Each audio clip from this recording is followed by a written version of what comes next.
Hi there, Jolene Brown here. It is summertime here on the Brown farm and everything is on the grow. The crops and the critters, the lawns and the gardens, but you know we need them to grow because we want a certain outcome at the end. I found that the same is true as I work with some really neat farm families, those who are productively on the grow, and I asked them a very specific question. It was, what is it that keeps you positively growing? And you know what? They had some things in common. Here are just three of the top things. The first one is this. They all said, Jolene, we notice more. We pay attention to the details, what works and what doesn't. And then we take a very keen look at the finances of our business, our return on investment, our cost of production. How can we increase our income and cut those expenses? They paid attention to the details. But what was really neat is they all said, Jolene, we pay attention to the details of the people. We take a look at our team and we say, gosh, what do they do well? And then we try to position them in their areas of strengths and competencies and the excitement for who they are and what they do. They try really hard to catch each other doing something good. And when that happens, they do not hold back on their encouragement, their praise, their reinforcement, and their appreciation for what has been done.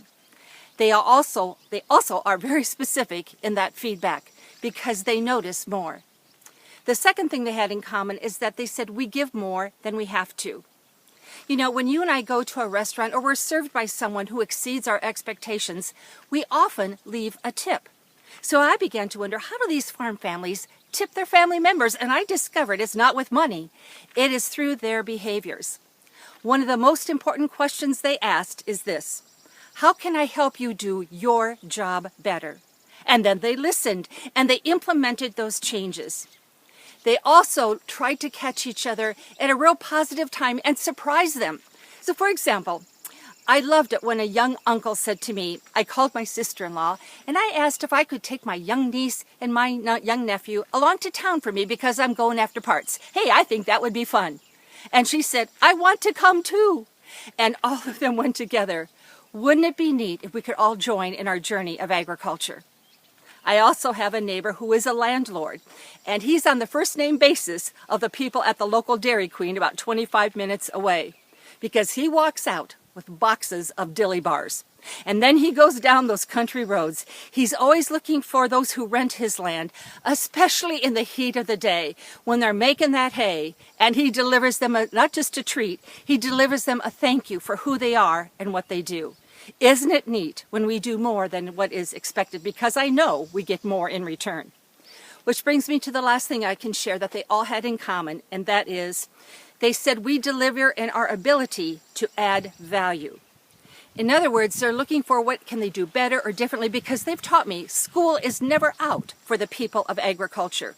They have to keep learning. Can we use this? What do we need to stop doing? How can we improve not just ourselves, but our business and then give back to the community as well? They are always out there delivering more value. And when they do that, it increases their possibilities, which increase their productivity and their profitability along the way. Well, I love it when these three families have chosen to notice more, give more than what is expected, and learn how to deliver more value. I love these farm families who chose to keep on growing. And then there's my husband's grandmother who did pass away at the very young age of 102 and 1/2 years old. She had a favorite expression that said, if you're green, you're growing, but once you're ripe, you start to rot. So let's all keep on growing.